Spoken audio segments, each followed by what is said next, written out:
24/7 Northeast official channel. Ada 24/7 Northeast official channel of moi aji apnalukor karone loi ahisu eta bikhek session. Ei session to ki hobole goi ase apnaluke sao. So apnaluke eta word huni ase EPFO. Eto ki hoy? কারণ ইয়ার notification ওলাইছে আৰু বিভিন্ন প্ল্যাটফৰ্মত আপোনালোকে আজিকালি online আহিলে দেখা পাইছে এই ওয়াৰ্ডটো সো আজি মই এক্সপ্লেইন কৰি দিম আৰু আপোনালোকৰ ডাউটস ক্লিয়াৰ হৈ যাব so employee provident fund organisation EPFO EPFOৰ বিষয়ে আলোচনা কৰিম এইটোৰ নোটিফিকেশন ওলাইছে ঠিক আছে আৰু এইটো এটা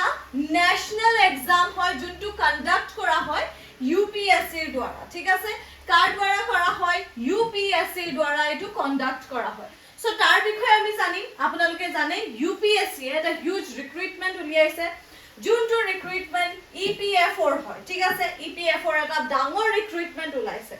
সো এনফোৰ্সমেন্ট অফিচাৰ EO যাক কয় আৰু একাউন্টস অফিচাৰৰ বাবে এটা হিউজ ৰিক্ৰুটমেন্ট ওলাইছে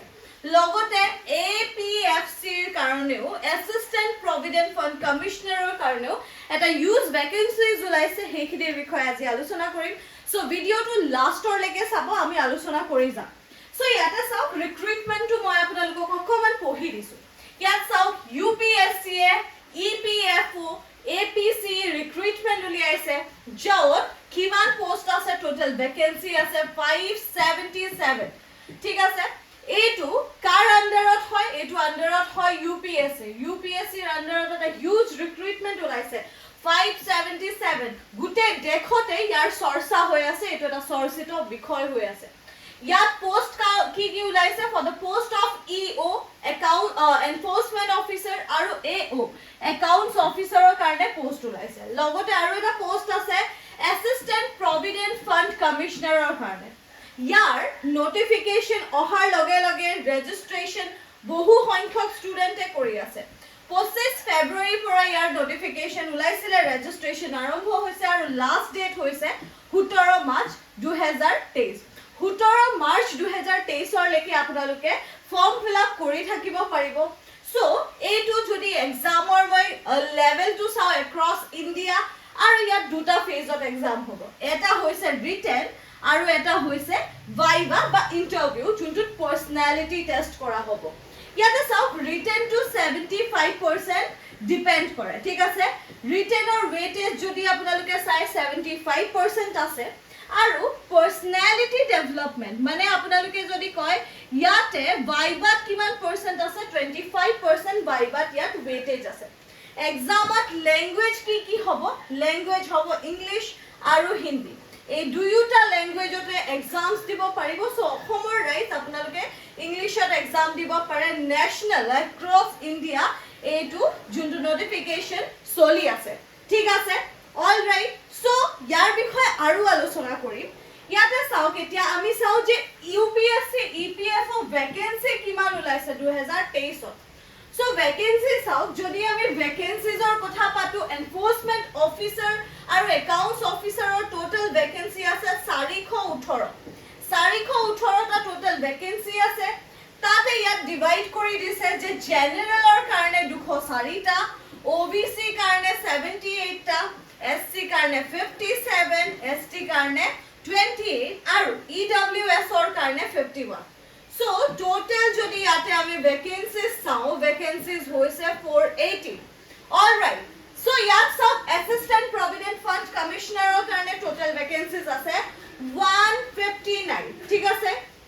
yate again jodi ami general sao 68 tar pisore ami OBC sale 18 38 and then SC 12 and then ahile ST 25 aru EWS 16 So total vacancies আপোনালোকৰ হিউজ এটা number of vacancies আপোনালোকে পাব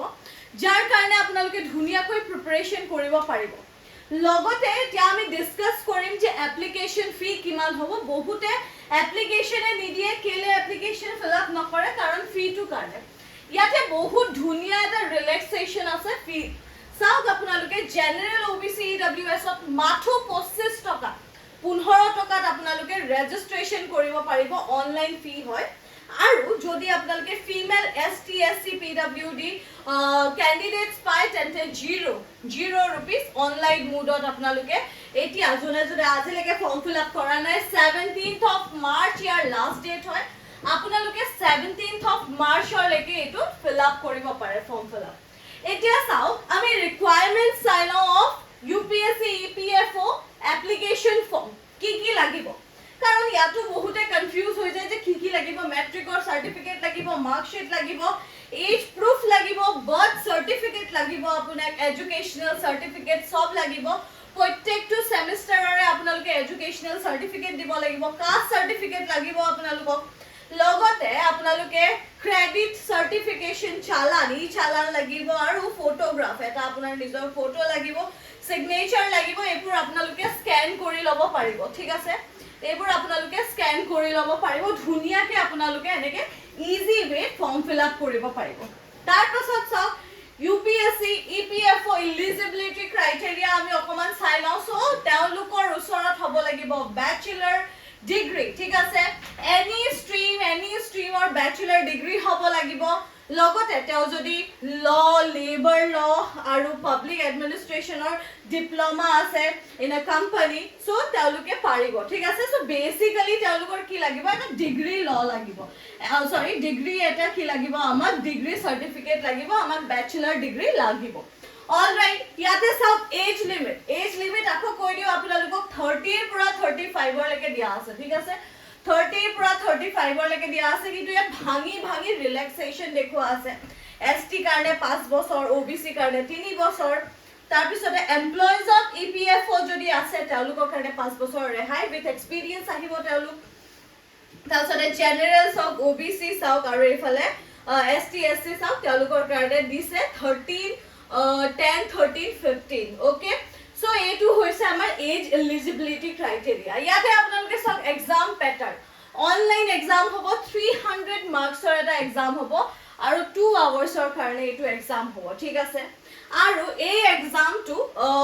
সৰি অনলাইন কৈ দিলো মই অনলাইন নহয় হা সো এই এক্সামটো সব এই এক্সামটো 300 মাৰ্কছৰ কাৰণে হ'ব টোটাল আৱাৰ্ছ যদি চাই 2 আৱাৰ্ছৰ হ'ব ইয়াতে আপোনালোকে ইন্টাৰভিউত কিন্তু 100 মাৰ্কছ থাকিব ঠিক আছে 100 মাৰ্কছ আপোনালোকে ইন্টাৰভিউত দিব লাগিব আৰু বাকি 300 থাকিব ইয়াত আৰু আপোনালোকৰ মাল্টিপল চয়েস কোৱেশ্চনছ হ'ব ইয়াতে আৰু ইয়াতে সব নোট ইয়াত দি দিছে যে এক্সামত কোৱেশ্চন বহুত হিন্দীটো হ'ব হিন্দী বাকি সকলৰ কাৰণে আৰু হিন্দী মিডিয়ামৰ কাৰণে হিন্দীটো হ'ব আৰু ইংলিশ মিডিয়াম সকলৰ কাৰণে ইংলিশতো এক্সাম দিব পাৰিব আৰু ইয়াতে অবজেক্টিভ টাইপ কোৱেশ্চনছ হ'ব মাল্টিপল চয়েসেস হ'ব So every question or answer ot apnaloke 1/3 eta negative marking thakibo 1/3 negative marking thakibo aru jodi kunuba apnaloke answer e dia nai kunuba exam question or answer dia nai tente tat no penalty ekunu dhoronor penalty na lage aru PWD candidates or karone yate ki dise 20 minute extra koi dia hobo thik ase 20 minute extra koi dia hobo thik ase So এটো হৈছে আমাৰ total আমি discuss কৰিলো কি আছিল EPFO ৰ বিষয় এটা হিউজ ভ্যাকেন্সি ওলাইছে EPFO ত আপোনালোকে সকলোৱে হুনকালে এপ্লাই কৰি লওক এতিয়াও কিন্তু দেৰি হোৱা নাই আপোনালোকে এপ্লাই কৰিব পাৰে আৰু আড্ডাৰ হৈতে আপোনালোকে নিজৰ প্ৰিপাৰেচন আগবঢ়াই নিব পাৰে ইমান হিউজ ভ্যাকেন্সিত আমি যদি এতিয়া নিজকে জোৰ নিদু আৰু পুশ নকৰো নিজকে কেতিয়াও আমি কৰিব নোৱাৰিম So আশা কৰিছো এইখিনি আপোনালোকে বুজি পালে আৰু ভাল ভিডিও EPFO ৰ বিষয় লৈ আহিম মই till then keep learning guys and lots of love thank you so much